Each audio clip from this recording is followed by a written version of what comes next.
کیا آپ جانتے ہیں کہ اسٹاک ہوم کا نام پوری دنیا میں ایک اصطلاح کے طور پہ جانا جاتا ہے؟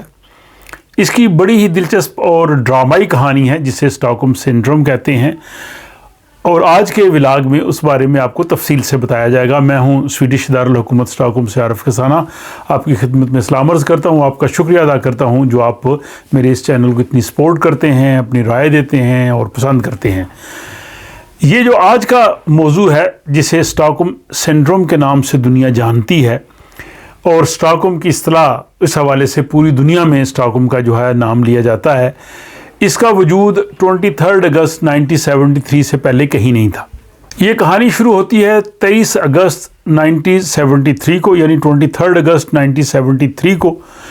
جب اسٹاک ہوم شہر کے مرکزی علاقے نورمالم، جو کہ سینٹرل اسٹیشن سے بالکل قریب ہے، وہاں پہ ایک بینک ہوا کرتا تھا، کریڈٹ بینک۔ اس کی عمارت میں ایک شخص جس کا نام تھا یون ایرک اولسن، اسلحہ لہراتے ہوئے بینک کی عمارت کے اندر داخل ہوا، اور اس نے بینک ملازمین میں سے 4 افراد کو یرغمال بنا لیا۔ ان یرغمالیوں میں 3 خواتین تھیں اور ایک مرد تھا۔ اس کے یرغمال بنانے کے بعد پولیس نے اس پوری عمارت کو جو ہے وہ گھیرے میں لے لیا، اور بڑے مشاق نشانہ باز، جن کو سنائپرز کہتے ہیں، ان کو بینک کی عمارت کو اپنے نشانے پہ لینے کے لیے کہا، تاکہ یرغمالی جو لوگ ہیں ان کو بچایا جائے، اور جس شخص نے یرغمال بنایا ہے شاید اس کو نشانہ بنایا جا سکے۔ لیکن یرغمال بنانے والے شخص جس کا نام یون ایرک اولسن تھا، اس کو یانے بھی کہتے تھے عرف عام میں، تو یانے نے جو یرغمالی تھے ان کو انسانی ڈھال کے طور پہ استعمال کیا، اور اس نے کہا جی کہ اگر پولیس نے کوئی بھی کارروائی کی تو وہ ان کو قتل کر دے گا۔ یہ جو ساری سٹوری ہے، اس پہ فلم بھی بنی ہے، اور ایک یرغمالی خاتون ہے، اس نے کتاب بھی لکھی ہے جس کا نام کرسٹین این مارک ہے۔ ہوا یہ کہ اس کے بعد یرغمال بنانے والے شخص نے حکومت سے مطالبہ کیا کہ اس کو 3 ملین سویڈش کرون دیے جائیں، اور ایک بدنام زمانہ بینک ڈاکو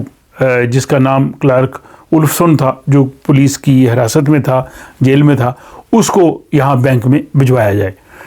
اب جو یرغمالی خاتون ہے وہ بتا رہی تھی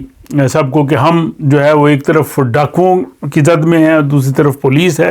ہم خوف اور موت کی اس کشمکش میں پھنسے ہوئے ہیں جو ڈاکو اور پولیس کی صورت میں یہاں پہ ہے۔ حکومت نے جب یہ صورتحال دیکھی تو حکومت نے یرغمال بنانے والے شخص کو، یعنی یون ایرک اولسن کو کہا کہ ٹھیک ہے، ہم تمہارے مطالبات پورے کریں گے، تو سب سے پہلے تمہارا یہ جو مطالبہ ہے کلارک اولفسن جس کو تم نے کہا ہے، اس کو ہم بینک کے اندر بھجوا دیتے ہیں۔ جب اس شخص کو بینک کے اندر بھجوایا تو اس شخص نے آ کے یرغمال بنانے والے شخص سے بات چیت کی، اور اس کے بعد اس نے کہا جی کہ صورتحال کو میں کنٹرول کر لوں گا اور کسی بھی انسانی جان کو نقصان نہیں پہنچے گا۔ اور اس کے بعد یرغمال بنانے والا شخص بھی تھوڑا جو ہے وہ قدرے حد تک جو ہے وہ ٹھنڈا پڑ گیا۔ یہ سارا ڈرامہ جو ہے وہ 6 دن تک چلتا رہا۔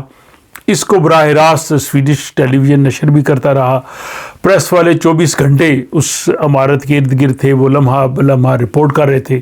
یرغمالی جو تھے وہ ٹیلی فون پہ جو ہے وہ اتھارٹیز کو بتا رہے تھے۔ اس دور میں سویڈن میں یہاں کے جو محبوب وزیر اعظم تھے اولف پال میں ان کی حکومت تھی۔ یرغمالی جو خاتون تھی ان میں سے ایک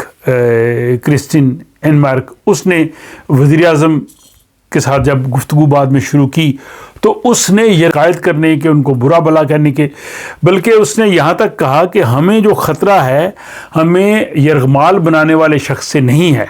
ہمیں ڈاکو سے خطرہ نہیں ہے، ہمیں پولیس سے خطرہ ہے کہ پولیس کہیں عمارت پہ دھاوا نہ بول دے اور پولیس کی وجہ سے ہم جو ہے وہ مارے جائیں۔ تو ہمیں جو ہے وہ پولیس سے پروٹیکشن چاہیے، ہمیں یرغمالیوں ان سے نہیں چاہیے جنہوں نے ہمیں اغوا کیا ہے۔ اس نے کہا جی ہمارا ان کے ساتھ بڑا اچھا وقت گزر رہا ہے،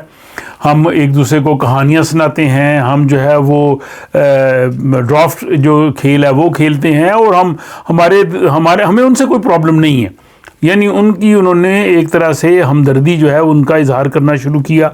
اسی چیز نے جا کے جو ہے وہ اسٹاک ہوم سنڈروم کی اصطلاح کو جنم دیا، کہ جس میں بعض اوقات یہ ہوتا ہے کہ جو جس پہ مصیبت آتی ہے، جو مظلوم ہوتا ہے، یرغمالی ہوتا ہے،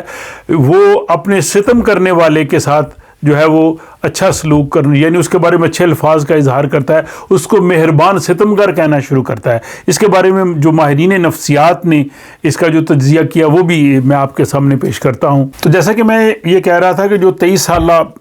خاتون جو بینک کی ملازمہ تھی جس کو یرغمال بنایا گیا تھا، اس نے وزیر اعظم اولف پالمے کے ساتھ جب اس کی فون پہ بات ہوتی تھی تو وہ ان ڈاکوؤں کی شکایت نہیں کر رہی تھی، بلکہ وہ پولیس سے اپنا جو ہے وہ تحفظ چاہ رہی تھی۔ بہرحال یہ ڈرامہ 6 دن تک چلتا رہا۔ 6 دن کے بعد سویڈن کی پولیس نے بینک کی عمارت میں جو ہے وہ گیس چھوڑی، اور گیس چھوڑنے کے بعد پھر یرغمالیوں کو باہر نکالا، اور دونوں جو تھے وہ ڈاکو اور اس کا جو ساتھی جو بعد میں عمارت کے اندر گیا تھا اس کو انہوں نے وہاں سے حراست میں لیا۔ لیکن اس کے بعد بھی جب یہ معاملہ چلا تو جن کو یرغمال بنایا گیا تھا انہوں نے جو ہے وہ ان ڈاکوؤں کے خلاف کسی قسم کا بیان دینے سے انکار کر دیا، انہوں نے ان کی کسی قسم کی بدسلوکی کا ذکر نہیں کیا۔ اب اس پہ جو ماہرین نفسیات تھے جو اس ٹیم کا حصہ تھے انہوں نے اس پہ کافی گہری تحقیق کی۔ تو ماہرین نفسیات جنہوں نے ساری صورتحال کا تجزیہ کیا انہوں نے کہا جی کہ بعض اوقات ایسی صورتحال آتی ہے کہ جب یرغمالی یہ سمجھتے ہیں کہ ریاست اور اس کے ادارے ہمارے لیے کچھ کام کرنے کے لیے نہیں تیار یا ہمیں ان کے سے مدد نہیں مل سکتی، وہ فہم و فراست سے اور عقل مندی سے کام لیتے ہیں، اور عقل مندی سے کام لیتے ہوئے جن لوگوں نے ان کو یرغمال بنایا ہوتا ہے یا جو ان کو جو ہے وہ اس تکلیف سے گزار رہے ہوتے ہیں ان کے لیے ان کے دلوں میں ہمدردی پیدا ہو جاتی ہے۔ اور یہ کہا گیا کہ یہ جو 4 لوگ بینک کے تھے جن کو ڈاکوؤں نے اغوا کیا یا اس دوران ہوسٹیج کے طور پہ رکھا، انہوں نے بڑی عقل مندی سے کام لیا اور عقل مندی سے کام لے کے اس صورتحال سے وہ نکلے۔ اگر اس وقت وہ ان کے ساتھ مخالفت کرتے یا ان کے ساتھ محاذرائی کرتے تو یقیناً کسی نہ کسی کی جان جا سکتی تھی۔ تو یہ جو ساری سٹوری کریڈٹ بینک کے جو 4 یرغمالی تھے جو 6 دن تک یہ سارا ڈرامہ چلا، اس کے بعد یہ اسٹاک ہوم سنڈروم کی اصطلاح نے جنم لیا کہ بعض اوقات یہ ہوتا ہے کہ جن لوگوں کے ساتھ زیادتی یا ظلم ہوتا ہے وہ ظلم کرنے والوں کے ساتھ اس حکمت عملی کا ایک کہہ لیں کہ یہ طریقہ ہوتا ہے کہ جس کے تحت ان کے خلاف وہ اپنے جذبات نہیں رکھتے بلکہ اس سے نکلنے کے لیے صورتحال جو ہے وہ اختیار کرتے ہیں، جس کو ہم کہہ سکتے ہیں کہ وہ جو ستمگر ہوتے ہیں، جو ظلم کرنے والے ہوتے ہیں، ان کو وہ مہربان ستمگر کے طور پہ یاد کرتے ہیں۔ تو یہ ایک بڑی انٹرسٹنگ سٹوری تھی۔ مجھے امید ہے کہ بہت سے لوگ جو اسٹاک ہوم سنڈروم کی اصطلاح تو انہوں نے سنی ہوگی لیکن اس کی پوری سٹوری جو ہے اس سے شاید وہ آگاہ نہ ہو۔ تو آج کے اس مختصر ولاگ میں نے وہ بیان کر دیا۔ اس حوالے سے بکس بھی لکھی گئی ہیں اور ایک فلم بھی، اگر آپ مزید چاہیں تو اس فلم سے آپ جو ہے وہ مزید تمام تر تفصیلات جو ہے وہ حاصل کر سکتے ہیں۔ بہرحال اس حوالے سے جو اب میں نے اس ولاگ میں کہا ہے آپ اپنی رائے سے ضرور آگاہ کیجیے، اپنا خیال رکھیے اور ملتے ہیں کسی اگلے ولاگ میں۔